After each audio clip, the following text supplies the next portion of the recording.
to a journey into the unknown. Tonight, we explore the shadows where history and mystery intertwine, uncovering stories that defy explanation and challenge what we think we know.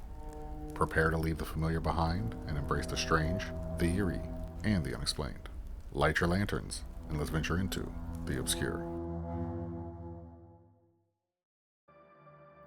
Greece, a world full of gods and heroes, where myths would be woven into the very fabric of their existence. A place of ancient wisdom and the birth of new ideas and philosophies. Giants of history would make their mark upon the world, where battles would decide the fate of continents and political ideologies would begin to sculpt future generations. At the heart of this was Athens, a city of marble temples and towering statues, where democracy was born and philosophers like Socrates and Plato debated the nature of reality. Here, the balance between reason and mysticism shaped a culture that strived to understand the world through both logic and divine inspiration. But Greece was more than just Athens. This was a world of complexity and diversity, where each city-state added its own story to the tapestry of Greek civilization. The powerful city-states of Sparta, Corinth, and Thebes each brought their own traditions and strengths to the Hellenic world. Though often rivals, they shared a common belief in gods and legends that guided their lives. The Greeks pioneered architectural wonders like the Parthenon, perfected the art of theater, and chronicled their histories through the epic works of Herodotus and Thucydides. Yet Greece was not without its mysteries. While scholars studied the stars, some looked to the skies and saw more than mere planets or constellations. Their world was steeped in tales of divine intervention and unexplained phenomena, were often seen as signs from the gods. But were these strange occurrences always the work of Zeus or Apollo? Or could something else have been at play, lurking beyond the clouds? In the 6th century BC, Croesus, the wealthy king of Lydia, sought the wisdom of the Oracle of Delphi before embarking on a risky military campaign. Known for her cryptic prophecies, the oracle's priestess, the Pythia, was believed to speak with the voice of Apollo himself. Croesus was preparing for war against the growing Persian Empire under Cyrus the Great, but before committing his forces, he wanted divine assurance. When he inquired about the outcome of the conflict, the oracle gave him a puzzling response. If you cross the Helike, you will destroy a great empire. Convinced that the prophecy foretold his own victory, Croesus crossed the Halys River and went to war, believing the Persian Empire was doomed. However, the oracle's prediction soon revealed its ambiguity. Croesus suffered a crushing defeat, and it was his own empire that was destroyed, not the Persian one. This moment cemented the oracle's reputation for delivering prophecies that were accurate, but often misunderstood. Herodotus, writing about this event, recorded the famous prophecy, reminding future generations that the words of the gods were not always clear. Years later, another leader turned to the oracle in a time of crisis. In 480 BC, King Leonidas of Sparta consulted the oracle before the Battle of Thermopylae. As the Persian army, vast and seemingly unstoppable, marched toward Greece, Leonidas sought guidance on the fate of his city.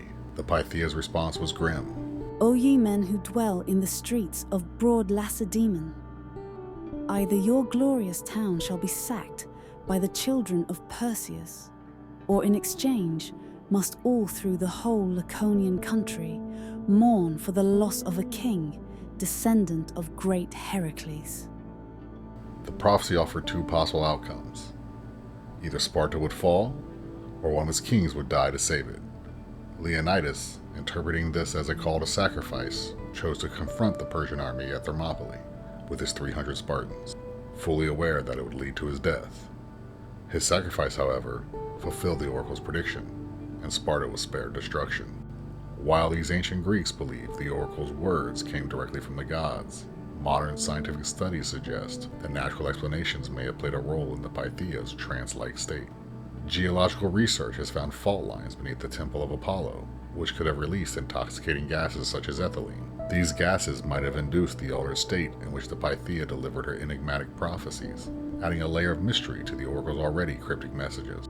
The stories of Croesus and Leonidas show how the oracle's words, though often ambiguous, were deeply influential in shaping the course of history. In both cases, the prophecies came to pass exactly as spoken, but the true meaning of the oracle's words became clear only after the events unfolded.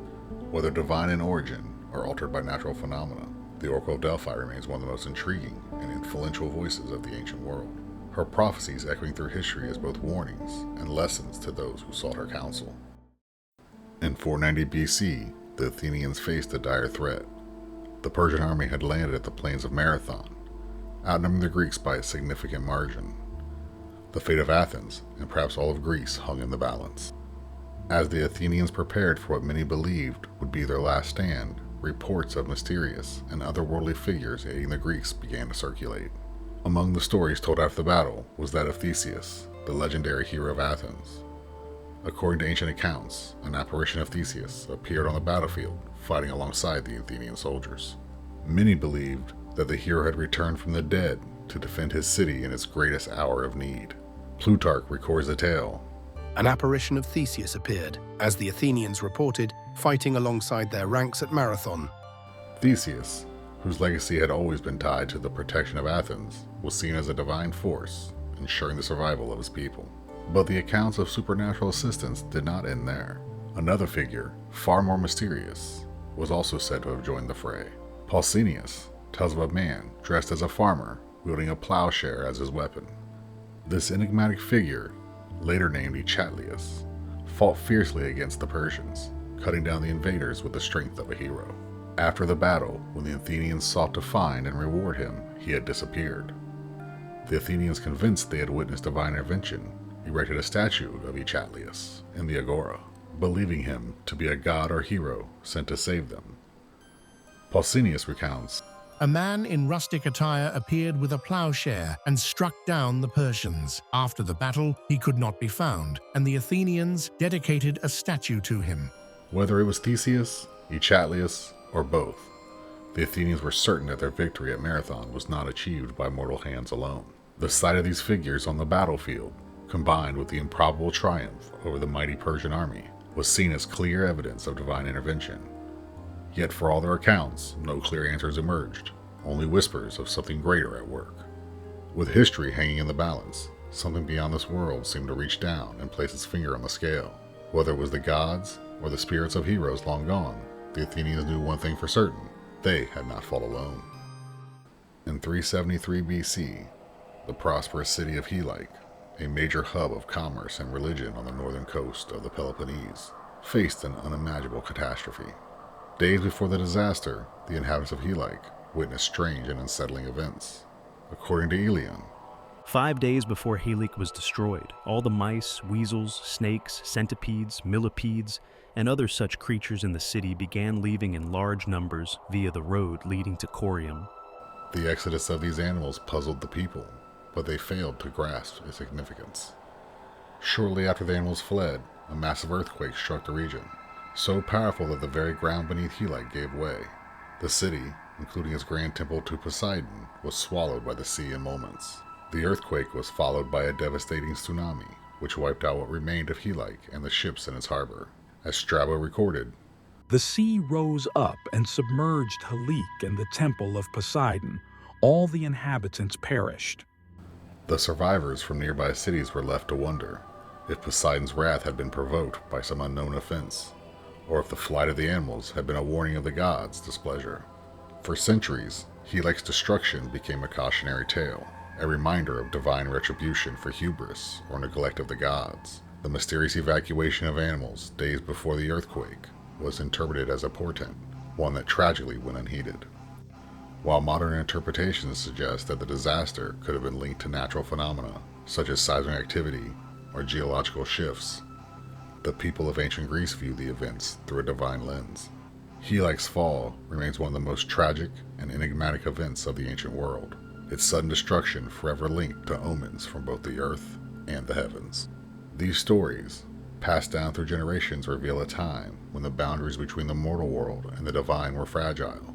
To the ancient Greeks, disasters, prophecies, and battles were not mere events. They were moments when the gods reached into their lives. Whether it was the city of Helike vanishing beneath the waves, the Oracle of Delphi delivering cryptic prophecies that shaped the course of nations, or mysterious figures aiding the Athenians at Marathon, these events shaped their beliefs and inspired awe.